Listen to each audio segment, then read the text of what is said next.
And we're back.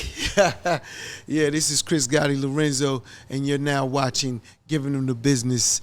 You know what I'm saying? My partner, Don De Niro, is not with us. He's on the road. The Latin division is popping. He's on tour. Shout out to Don. Good luck with everything on the road. You know, keep me posted. I'll talk to you later tonight. But I have two special guests here with me today for Giving Them the Business. You know what I'm saying? And they own a company called AudioBox, the #1 studio out here in Charlotte, North Carolina. We're live in Charlotte right now.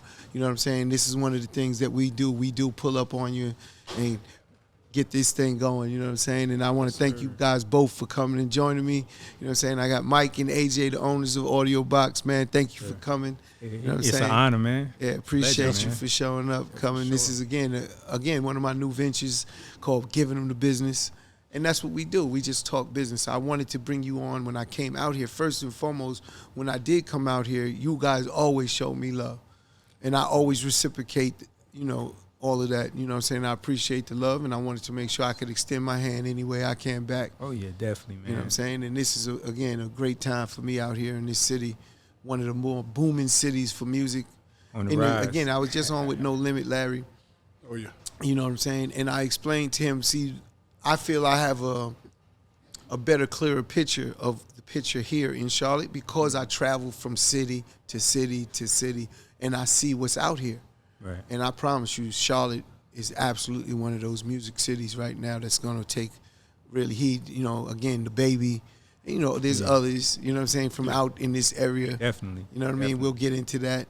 But this is something, that's why I wanted you guys on, because you guys firsthand are dealing with this talent that is coming through these cities from the independent artists all the way up into the biggest artists. Yes, sir. You know, and I wanted to just, you know, get into some of those conversations. Like, first and foremost, before we get to that, it was like, how did you guys get together?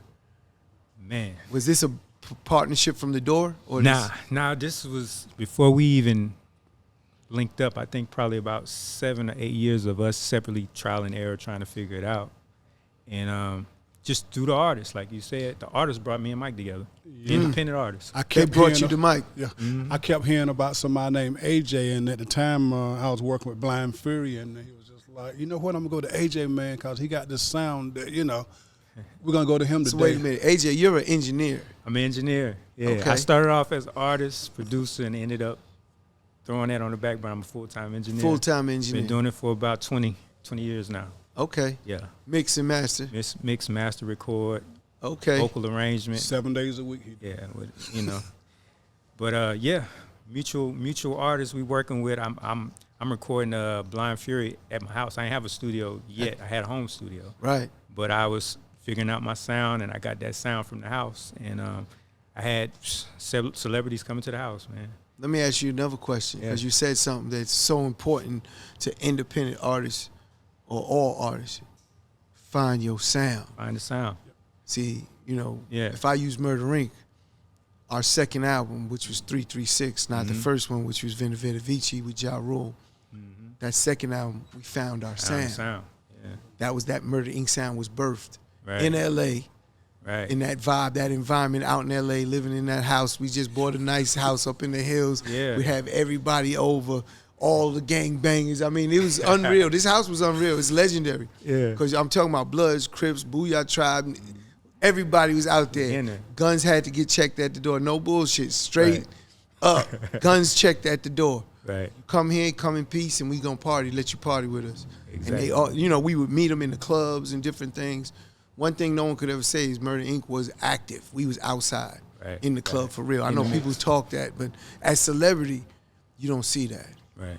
Is that something that you all would still do again, bring that type of vibe back? Absolutely. Like for me, it's, again, you know, I deal with, again, Don De Niro's not here. We have a lot of philosophies and in what we do and how we move and live just as human beings, right? This has nothing to do with music. And again, if I give nothing but good, it can't come back but only good. Yeah. Right. So it doesn't matter what your background is. I'm not giving you that vibe or anything negative.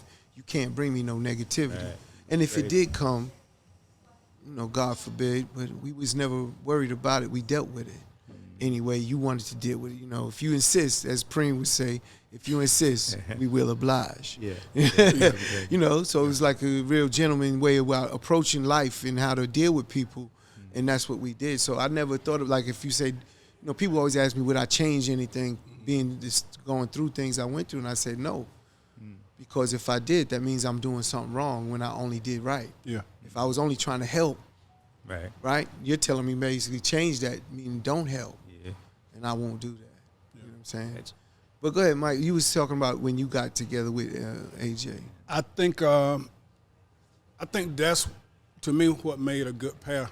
He was real good in the sound. I was good at designing and building stuff. I heard about you. Yeah. So I just said, you know what? I'm building all these studios for, you know, Rocco and Fantasia and Casey and everybody. And I said, but I need somebody to help me run it. And AJ, he records every day, 7 days a week, 10 to 10, 20 years. First time I saw Mike was on TV. He was on Fantasia's reality show. He built a studio in a house, in a crib.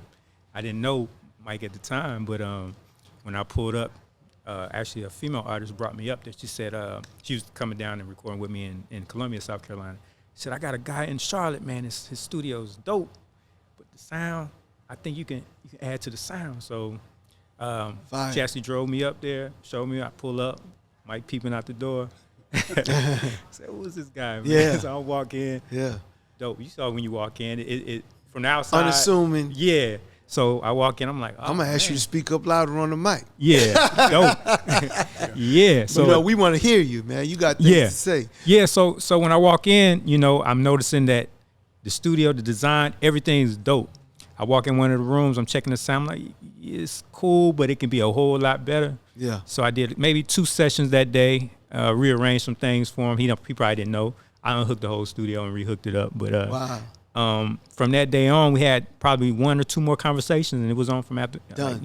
Done deal. You know, you sound, again, that time you putting in only could make you an expert in your field, especially if you study the changing times. Yeah. You know, because I dealt with so many engineers from the prior day. Right. But they not as savvy with today. With the tech, because they may not have kept up with the change. Right, right. And see, and that was myself. I mean, once I started building and designing, in my mind I was saying, you know what? I'll get construction during the day. I'll do music at night. Mm-hmm. But it never happened that way. Right. Once I started construction, I never pushed record again. So it was like I was rusty, but AJ was just like. How long you was in construction? All my life, ever since I was 16. You know, that's where I started in construction. I don't know if you knew that. I built 5 studios. So all of our Murder Inc. studios, we built them. There's 3 different ones for there and 2 other people. Yeah. You know, high-end stuff, you know, top of the line, not just a little putting some stuff together. I mean, soundproofing the whole thing. And so do y'all have one in floating ceilings, the whole thing. Do y'all have one in LA now? No, we have, again, changing times, again, the need for us changed. Okay. So it wasn't like when I'm Murder Inc., I have millions of dollars of budgets that I have at my disposal to run through any studio you want to, Yeah, any studio. So I seen that money going out, and that's the reason I told Irv, I said, man, I'm making you a studio. We had all these producers. I said it only made sense, and that was the birth of our studio, which was called the Crack House. Okay. You know what I'm saying? The Crack House studio is legendary. Yeah, I heard Mariah Carey walked up 5 flights of stairs with her little dog and in her high heels man. Because the elevator was broke. Yeah. And now the studio, we in Manhattan, and in one of the highest neighborhoods in Manhattan, which is Soho. Yeah. I mean, we're there, but the building in New York, some of these buildings are old. Yeah. They're not up to date, new. Now we had the 5th floor at first. The 6th floor was owned by the actor Colin Farrell. Yeah. Colin Farrell, that's his name? I think so. I'm sorry, Colin. You know what I'm saying? We used to party with him and everything. But on the 6th floor, because there's only 6 floors, this building, you get the roof. Right. So we would party with him, go up there, rooftop, John, and everything going crazy. And because we had so much noise, he's like, I think I'm going to leave. After like a couple years, he left, so we bought that floor too. So we had the 5th and the 6th floor. Everyone below us was under rent control. We're paying, it was like over $7,500 each floor in rent. And then everyone else was paying $350. It's crazy because they were stuck in rent control, old people, but they would never leave because they're paying so little in rent. Right. they'll never leave. And the owner was like, go ahead, make all the noise you want because we want them to get them out. Yeah, he wants them to get out and he could get to the real money. But it was like, you know, they don't even care. They'll sleep with earplugs. Yeah. And it wasn't about the sound, the music. It was more the traffic. Yeah. I mean, we had everyone coming through, all these artists, producers, and we had a big entourage, let's just say, that was always there. So, but it was a great time. But, you know, those studios was incredible. Again, a lot of history, man. A lot of history in them walls there. Yeah. You know what I'm saying? So I know the construction side, that side is, again, a different element. I did that first before music. Well, I don't want to say that. I did music first. We wasn't making money right. in music. Yeah, and I told, I had a conversation with Irv, like, don't you stop. I'll go get a job. But really, my mother at the time was kicking me out, and Irv. Yeah. And I said, leave Irv alone. I'm going to go get a job. Because I had money, cars, motorcycle, everything, jewelry. But she was like, she ain't raising no bums. She don't know what I'm doing. She ain't crazy. Yeah. Right. Again, I wasn't selling drugs. I was doing all types of other things. But at the end of the day, it wasn't like I had a job. Right. Yeah. So she was like, you going to get a job or you getting out? So I went and said, leave Irv alone. I'll go get a job. What is Irv doing? I know I see you out here everywhere. Oh, yeah.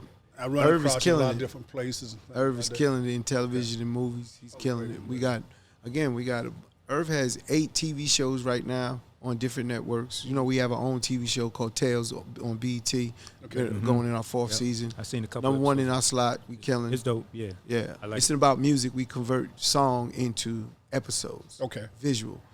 You know, my favorite one was we did Fuck the Police. Yeah.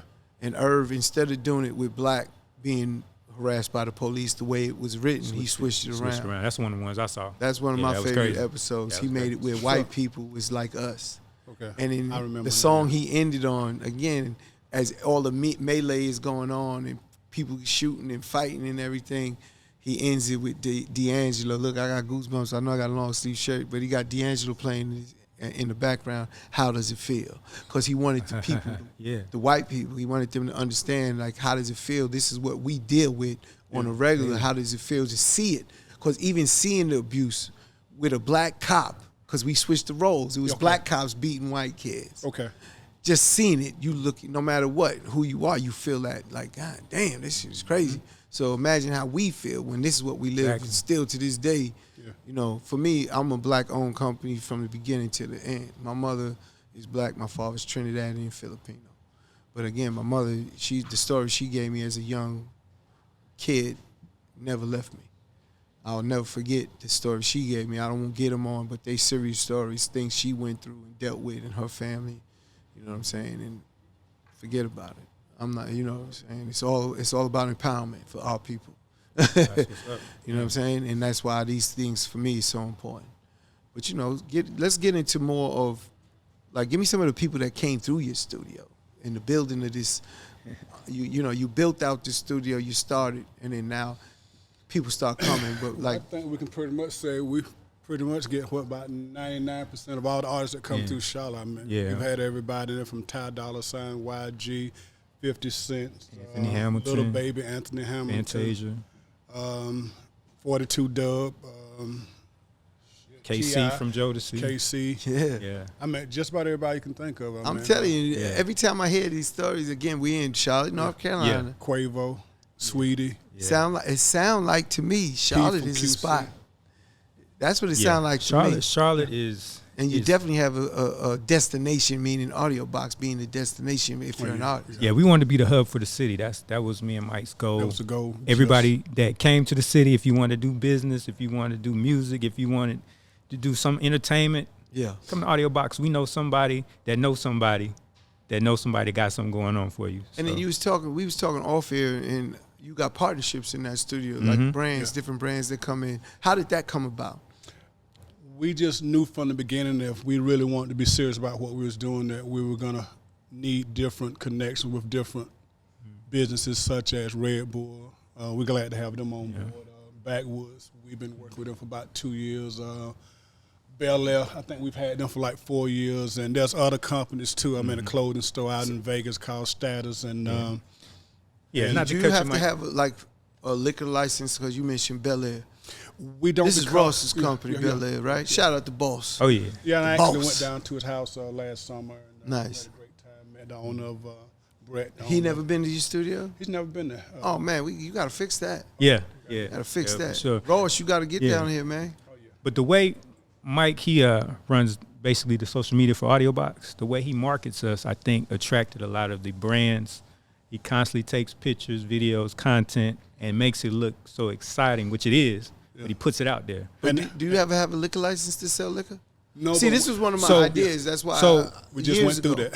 So, well, Backwoods now, our newest sponsor, we have a tobacco retail license.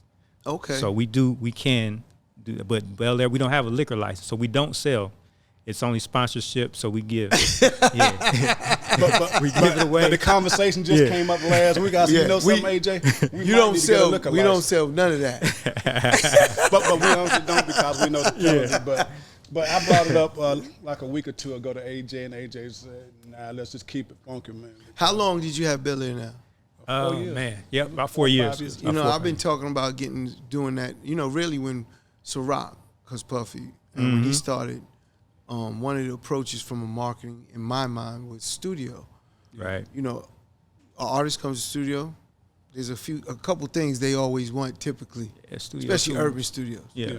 That's the liquor and weed. Okay. If I was you, I'd try and get a weed machine by a vendor that could just put it in there and just sell it. Let them go and get your PC You know off how it. hard it is to get a tobacco license on this guy right here. Hey, I'm just saying. Yeah. No, it makes sense. Hard ain't impossible. Yeah. It's just putting because I think they coming in and don't have access or they need to get it, and it's about convenience. Yeah. And But the we'll same talk thing about it though, because I mean, we're always wanting to be the first to do everything, because if we don't, somebody else will. Yeah. So we'll put it back on the table. Yeah. I would tell you. Yeah, I we would try. wanna Like I said, try. I think I don't know why a company that has that license couldn't take their vending machine and place it somewhere. See, to me, they should be able to do that. Age and then now you don't limitation. need your license. It was age right? 'Cause limitation thing. We tried that. We wanted a vending you machine. put that sticker up there and you That got it card. covered. Yeah. There's ways around it. But if the tobacco company was to send somebody underage and they were to purchase something out of it, then we'll you be in in hot trouble. water. Yeah. So we're kind of looking at how could we make sure understand that. don't- And then we're in a good location where I like hot water though. where they Loosens might my not body want us up. to be, but we there. So South, where we are now, is a prime location. So Yeah. know. No, but you got to follow the rules, of course. Yeah. Like I'm just saying, these are things that came in my mind without going through all the due diligence to figure out what's good. definitely makes The sense. do's and don'ts in it. But I do think we were one of the first first studios that, bring on sponsorship or endorsements the way we do. And it works good. I mean, just 3 days ago, we had like 7 people from Backwoods there, all the way from Chief.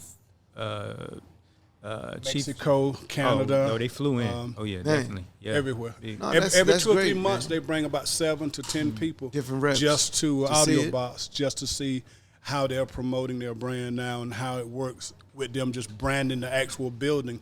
They instead need of to hire artists. you guys. That's in See, a this business- conversation. They This- take care of us. They take No, care to of us. hire you. Yeah. Like because what they're doing is again, I go into business in these conversations. Oh, yeah. So no matter what we talk about, I tie it right back in. All right. And what they're doing, the company's actually learning your culture. Yeah. But they shouldn't be able to just walk in and learn the culture. Now, yeah, they're paying you for the sponsorship, but you should be like, you should hire me because I'm the expert in this culture. That's why you're even listening to me. Yeah. And get a different check. Yeah. And grow it not just with AudioBox. You could be the person representing them to go into all the places because you are from the culture. Yeah. They're going to listen to you guys faster than they listen to them. The difference is they just want the check. When they walk in, they just want that check. Meaning it's a company coming to my studio. I just taking the check. But in my mind, it's about a different level. I think you probably could get a different relationship with them on that standpoint. And then you could earn on all of the business you bring in. I would love to see Backwoods and Belaire advertise together. I think that's something that's The never been co-brand? done. Yeah. But since Take some marketing campaign. But since, we've met both, owners, I think that's something that, could be brought up in the conversation, because those are the 2 number 1 brands in our communities, you know what I'm saying? No, that's great, man. So that's a conversation I'm going to have with them at some point. How long has AudioBox been in existence now? 15 years. 15 years. Yeah. In Charlotte. Charlotte, North Carolina. The world famous. What would be AudioBox. next? Are you talking about doing other audio boxes anywhere or no? In Atlanta. It's a possibility, Atlanta. Yeah.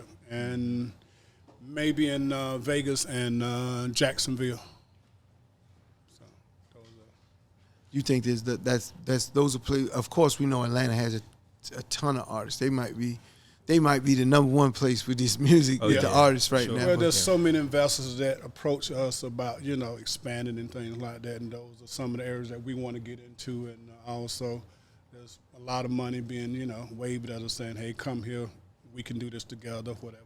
Right. So, sort of, It's go got where to the make money sense. goes. Makes sense. Yeah, got to make sense. Okay. Let me get. So, what's the future? Is the future that? The future is getting more into digital. Podcast and doing podcasts. So have a podcast room.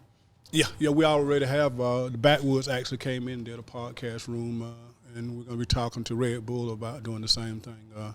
So we won't. So we could have did this there. Yeah. For sure. They would have had to pay me. Yeah. Nah, y'all, we family. No, they have to pay me Backwoods. Oh, yeah. To promote their brand like that. We had a conversation. They got the budget. Yeah, Belaire should do it too. These are to me, those are natural movements. And that's really the next move for us. We're going to really come to the table with these companies because we've shown over the last 3 or 4 years what we can do and what we're capable of with their brands. Mm-hmm. So now, like you said, let's do partnerships. Let's do, you know what I'm saying? Yeah, partnerships is definitely the way to go. Yeah. I think that if you're going to be in the entertainment business, you got to really do your homework because there's over 80-something different platforms that you can get on Billboard, and we only concentrate on 3 or 4, but there's over 80-something charts on there. Right. And we only concentrate on 3 or 4. So I think that people, I had this conversation with someone earlier this week, there's more than just 1 or 2 types of music to do. Absolutely. And I just had that yesterday. And I'm on the phone talking to people all the way on the West Coast about doing commercials and things like that, because guys out there are really making money doing commercials and things, but everybody here is just concentrating on just doing production or rap. And there's more to it. You get into the commercial aspect of it, and sky's the limit from there. So that's the next platform, is to get a group of young people who really want to do commercials and do other things besides just rap music. AJ, I got a question for you too. Sir. The evolution, change with the sound. Right. How do you see that? Because again, you've been engineering your whole life, pretty much from what I just heard. When I first started, it was analog, the end of analog, but I caught it, so I learned on analog, and then going into digital, and then even with the production as a producer back then, with the MPCs and the hardware keyboards, and then I saw it evolve to the FL Studio, which is the #1 software that makes all the hits right now. So is that crazy? It's crazy, but are you a producer? I was. What? I put it down because what you used when you was? I was MPC. 2000, 3000. I had the 2000 XL. Okay. The Motif was my go-to keyboard. Yeah. So those 2 right there. Those are classics. Yeah, and I sampled heavy, and but just seeing how quick these guys make beats now. Yeah, because it's all programmed. So loop based. Now they're collecting loops and just putting drums to them. That's it. I know. So to see, code. But a hit is a hit. Like somebody, that money's the same. Yeah. So I can't knock it. And, the sound is definitely, to me, purposely degraded. If you listen to how clean back in the day, we tried to make our sound clean. Yeah. Now they're purposely making it a little more gritty. On the bass drum. Put some a little off. Yeah. It's not on the one exactly. Right. Yeah. So it just feel right. Music evolves from. That's what they tell you. Yeah. They tell you, yo, it feel right. That's it. Yeah. And like I said, it's genres that's being created off of it. I think that sound that it's like a gritty 808 mixed with I don't know what you call it. It's just techno distortion. Sound. It's just distortion. Yeah, but I'm in the studio 20. What's wrong with the speakers, man? Y'all distorting everything. Nah, that's just the way we do the 808 now. We just put distortion on. Yeah. And I'm just like, not on our speakers you want. You gonna blow my speakers. Yeah, shout out to 20 on the beat. Yeah, okay. for sure. Oh man, I was with 20 on the beat yesterday. Yeah. Shout out 20, man. Yeah, 20. Yeah, if we 20. talk, I'm actually gonna, if my artist / my niece likes his sound, I'm gonna bring him to New York and let him do the 20's dope. 20 dope. Been at the studio about 9 years now. Yeah, he started off as an he engineer. did some music with DaBaby and everybody. You know what I'm saying? He was telling me he had a panel yesterday, and I had a panel yesterday that we was all at with Chuck T. And Jetson been with you since the beginning. Yeah. How long? Since he was a kid, probably about 12 or 13 years old. His mom brought him to the studio. So. Now He's he's the out there biggest working with producers right everybody. now out here. Yep. Oh, yeah. Jetson probably outside of Charlotte. You know, he produces for everybody. Yeah, they getting that bread. Yeah, definitely. Yeah, definitely. I was with 20 on the beat yesterday. That's crazy. Small world. Yeah. He told me, though, he did tell me AudioBox. I said, oh, man, I'm doing the interview with him tomorrow. He definitely told me he works over at AudioBox. Yeah, but to answer your question with the evolution of sound, yes. I think they're starting to be a little bit more creative than they were in the last probably 3 or 4 years. Okay. Yeah. I was worried for a minute. Yeah. You know, everything was sounding the same. Right. So I see him trying to, one of the things, like my step out brother's the a box. producer. I'm not a producer. I found the talent. Maybe I found the artist. I mean, the artists or the producers to bring to him, but I didn't actually produce physically in that sense. I have an alter ego named Chris Torch that produces. Okay. But at the end of the day, shout out Scott Torch. Hey, Scott Torch. That's where I took it from, Chris Torch, Scott Torch. But at the end of the day, he's a producer. And one of the things, like, he would test some of the producers we brought in, and he would always talk about the sounds, where you get these sounds from. And that's still the same thing. Like, he would bring a producer and say, Dr. Dre made this beat, and he played the beat, replay that beat. Right. Like, he would make them find the sound to that track, Right. to see if they knew where to get it at, Exactly. and things like that, or else he would know their level where they're at. You know, talent is one thing. If you could just play the keys or the drums, that's one thing. But just producing in this music, you might have to, especially in hip hop, you have to find different sounds. Oh, yeah. And they got all these different programs that you would have to be up on, or else you're not going to sound like today. Oh, yeah. Like Right. You're going arcade to sound or like something yesterday. Like that. Yeah. Yeah. So that's what I'm saying. And those things are still going on today as well, right? Oh, yeah. New definitely, sounds. Definitely. That's crazy. Always evolving sounds. Sounds are like changing. with DaBaby, when he started coming to AudioBox. I did probably his first 2 or 3 mixtapes, Baby Talk. Gotcha. And that's one thing he told me was we called it the Blue Room back then. He said, man, I'm just trying to find my sound. Like you said, everybody's trying to get to that point where they're trying to find that sound. And the Carolinas, I think, we had to create a sound. Because everybody say you trying to sound like Atlanta. You trying to sound like, what does Carolina sound like? So I think we finally kind of got a lane. Hit music. Yeah. That's what it sounds like. Yes, exactly. The hell they talking about? Yes, sir. You know what I mean? But this is a very informative thing, podcast with the studio. Again, going back to the studio side, Mike, like, is there any other studios or, like, I'm just trying to see if you're trying to, if it's creating, again, like you said, new rooms with the podcast. I think that's definitely where the direction we're in and going, still growing. It's one of the biggest areas of growth, podcasts. Yeah. So it's very important to get into it. That's one of the reasons I'm here doing it, is because I know I had switched up from a radio show to go into a podcast platform instead. And then I could bring in different sponsors easier and have different programs. And with the studio, is that the same direction you're looking into? I think I want to change the look of a podcast. Most podcasts are just set up as, to me, look like temporary is it like this? rooms. Yeah, I mean, it's a cool spot. Again, this is on, look, I'm traveling, so my mindset was I don't see most people traveling and doing it wherever they're at. Exactly. Right. Now, I have a place back home that we do it at, but again, I want to be able to pull up anywhere and do it. The mobile setup is dope. Yeah. I look at it the way I build and design stuff. To me, I look at it like, oh, I would have did this better, I would have did that better. So every podcast I see, no matter who's doing it, I'm just like, I would have did 50% more than what they've done, because look like most people just do, let me do it. Are you talking about like a prefab type of environment? It would. You understand what I'm saying? Theirs would be A prefab, but mine prefabricated, so would for the be- audience, a prefabricated meaning is it's already built, like a room is built. We could come and set it up just like a step and repeat, boom, and then it's already ready to go. Well, I'm just saying, if I were to build one, it would look like a TV station more than anything else. It would look like it's an actual broadcast room other than somebody's garage or a spare room. And that's what I see a lot of podcasts looking like. To me, it's easy for me to go ahead and pimp it out versus for somebody else to do it, because I could do it for 80% cheaper than what they could do it for. But do you think, like, when you say that, like, do you think everyone, we're not all Joe Rogan, right? Yeah. He's like the #1 guy, right? Yeah. With the podcast, he's huge. Yeah. Some of us like $1 million worth of game. Yeah. They want that edge, you know. Yeah.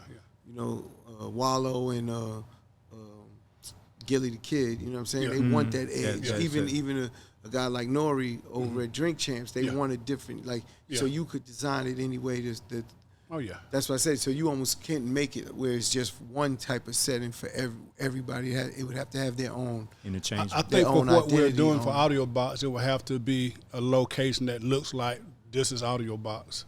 It would have to look that way. If I did any other thing, it would be probably look like it's prefab, or wouldn't be as much work put into it. But the way I look at it, if we're gonna do something, let's make it look like we got $1 million and do it that way, because we sell ourselves short a lot of times. Because, and I hear a lot of people saying this, let's just do this until we get some money, or let's just build a studio and leave it like this until we get a record deal. I mean, there's not that many record deals out there, so we had to come and build AudioBox as if though we already had money, even though, you know, I had the big bar and steel, you know. Yeah. I'm a big believer in getting started. Yeah. I am. So, meaning if it ain't perfect, we'll get it. There's no such thing as perfect anyway. So Exactly, yeah. Only thing perfect is us. Yeah, we're still working on AudioBox after 15 years. We just... That's why it's so important to get started. Yeah. Imagine you never took the leap of faith and say, you know what, we at a point where we're good enough. Yeah. Let's get started. No, we'll never be good enough. Well, to get started. Yeah, Good yeah, enough yeah. to get Oh, started. yeah. Not to be good enough where it's finished. Yeah. There's never a finish line. But the idea for AudioBox, let's be good enough to look like we are already Yeah. good. I understand. And now we got to keep going. Fake it till you make it. Yeah. And that's the goal, just to make it professional. Anything new on the horizon? Aside from the podcast, building a new podcast? Probably just getting groups together as far as songwriting groups. We're looking to do that. And You ever deal with any labels to cut deals like that for the label? haven't got that part yet. I mean, both of us are so busy that it's just like AJ got a couple of businesses. I mix for the labels, but it's never been let's sit down and we want to put a deal together, you know. But I think we're in a position now where we can really capitalize, pull something. Yeah, we got good relationships. So I think the time Backwoods, right. I want to do a collabo with them. That's done. Yeah. Done deal. And I'm going to tell you what the collabo would be. Making an album with Backwoods, with Adventure Music, myself, my producers, and we put together a team of independent artists. And we do a Backwood album. Let's do it. You know, we'll promote them, cross-promotion, the whole thing, all the money, marketing, videos, everything with Backwoods, with Adventures. And we figure out a budget and we go. I would do that with Backwood. I would do it with Belaire as well. Yeah. You know what I'm saying? I know Ross, you know, he's doing a ton of things. Yeah. But again, I would definitely do Backwood. Only reason is for me, for my artists, my audience, I like to do or think about from the lowest point of starting point. Oh, yeah. Right? So some of these artists, again, they all use Backwoods. Everybody. Yeah. It's a no-brainer. No matter what resource levels they're at, they could get a Backwood because they trying to get their But buzz one thing on. I like about them, they listen, and they're down on the street level. They want to do things that are different. I would do that. And again, with AudioBox, we'll record everything. It'll be a three-way partnership with AudioBox. I'll come out here and record everything. First thing tomorrow. If we have to bring artists in from New York, whatever, and we can make a compilation type album. If they want to do just a solo artist album, we can find that one.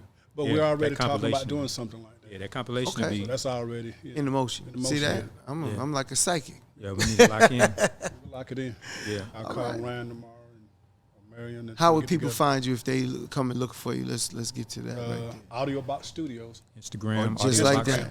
Just like your shirt say, AudioBox. Just one word. AudioBoxStudios. AudioBoxStudios. The world famous AudioBoxStudios. If you're in Not Charlotte, the world famous. What about if they want to get a record mixed and mastered? AudioBox And they could Studios. afford AudioBox you. Studios. It's all under that. AudioBox Studios. Oh, that's fine. Yeah. That's fine. They'll be talking to AJ. I don't answer the phone if I don't. You the builder. Yeah. You don't want to hear nothing else. Yeah. Well, in the beginning, I had to do everything. So when AJ came on the board, I said, you know what? You can have it. That's yours. Yeah. It cost me Well, my that's what- marriage, so I was just like, you know what? I'm not going to lose nothing else. Let me let AJ deal with it because I'm not going to be out there building and designing, answering the telephone, writing things down. It's crazy. So It that's gets crazy. People don't sleep, so my phone ring all day, every day. 4 o'clock in the morning. Can I get in? Can they get started? AJ, how old are you, if you don't mind me asking? I'm 43. 43. Yeah. All right. I don't ever put my age out there because, I'm trying to stay young as possible for the. I'm 54. Hey, man. I know, we all looking good for our age. I we think the holding music, up. they say the music keep you young, though. Yeah. That's what they say. Yeah. Yeah. I hope so. I listen Oh, to man. a lot of music. You got to. I listen to everything at least one time just to keep my ears current. Mm. So, that's one thing I do. All genres. Yeah. But, man, I want to thank you guys for coming down, giving Yes, them the sir. business podcast. Man, I appreciate y'all coming through. Again, it's anything you need from me. It's always lines is open. We here. Yes, sir. You know what I'm saying? If you have an Instagram or anything, let's Instagram, AJ Quantum Beat. Shout out to my studio in Columbia, South Carolina, Quantum Beat Studios. My partner A. Shout out to everybody down there. Quantum Beats. Quantum Beats. I think y'all been there. Did we? I was about to say, Yeah. hold on. Yeah, I've been there. We was down there. It's small world. Yes. Small The world. one in Columbia. Yes. Yeah. Oh man, that's great. Yeah, man. yeah. So that's where I first started. Still going. Yeah. Nice. Shout out to my boy R.I.P. Speaker now because I did all his music before he passed about 4 or 5 years. Yeah.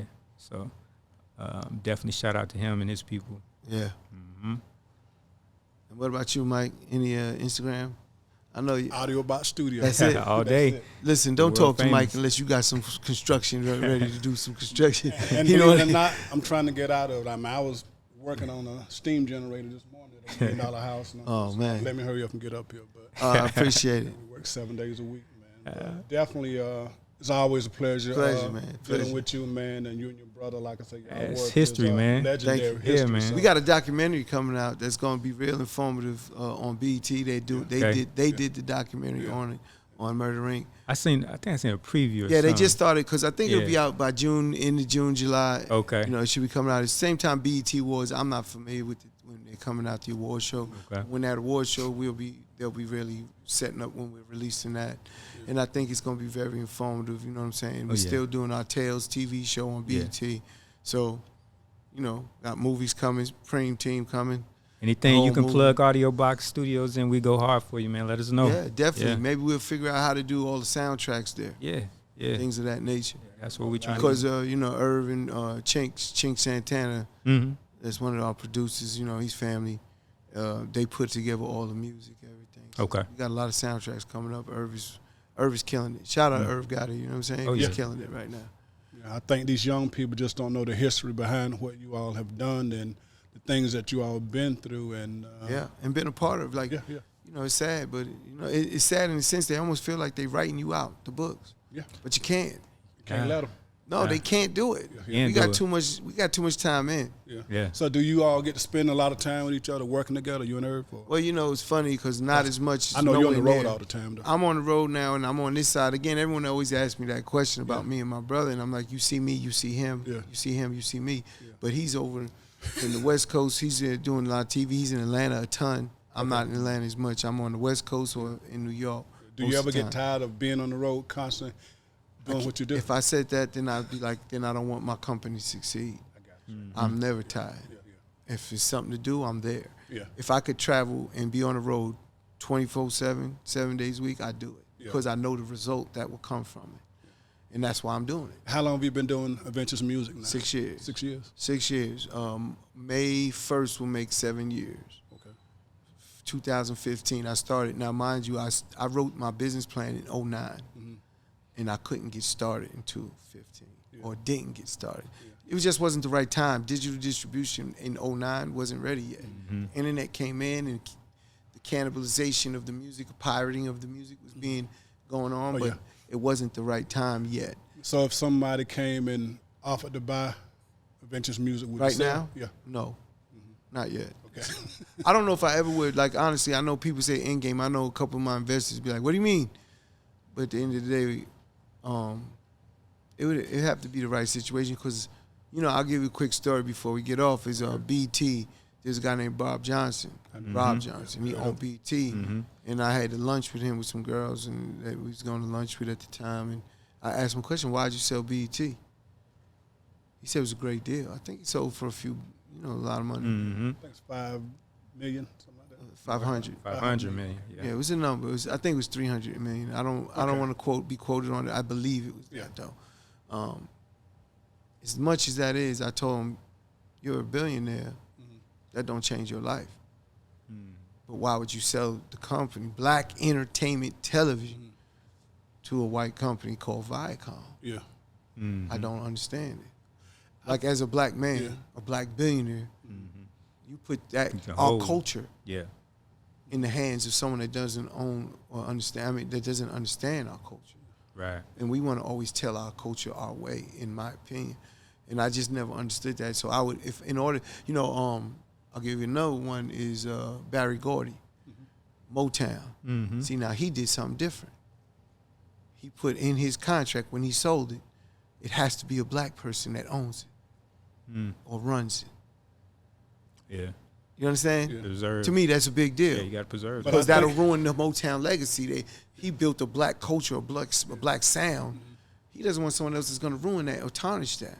So he was smart enough to say, hey, this is what I want if I'm going to get rid of it. So it would have to be in those terms, something to that nature, for me to do the same thing. But I think what Viacom did, they came in and brought up all the entertainment companies, whether it be CMT. I know they did. MTV. But there's only one that. Black entertainment television. So that's all I'm saying. They went. That was their game plan. I can't change their game plan. They wanted to be a conglomerate, which they are. Shout out Viacom. Yeah, but I'm not knocking them. Yeah. I'm not knocking Viacom.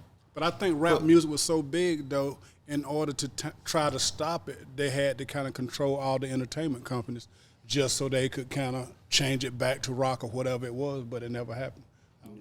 That's the only thing. I just didn't understand why he would do it. Again, it was a lot of money. It's a lot of money for me and you, I'm sure. You know what I'm saying? For most people, it's a lot of money. But I said, I don't know. But I think we're going to change, though. I think everything's going to change. Well, Looking at the I way believe Kanye so is too. talking and people such as yourself. I believe so. There's nothing we can't get to, whether they like it or not. Sure. We are the culture. And they want it. Man, so much things we could talk about forever because everything I was taught, I only went through high school, but everything I was taught was a lie. Yeah. My whole life. In education, from an educational standpoint, only thing that wasn't was math. Yeah. That's why I could never punch another clock because it was a lie. It was all a lie. They taught me how to count their sad. money and how to have manners around their customers, and that's what it was. So when I once I understand that, it's like, man, it's not gonna go nowhere until we do it. But again, thank you for coming on, giving them the business. I hope you had a good time. I know I did. We'll do it again. Signing off once again. Great episode. You know what I'm saying? This is Chris Gotti Lorenzo, and we're signing off. We're giving them the business.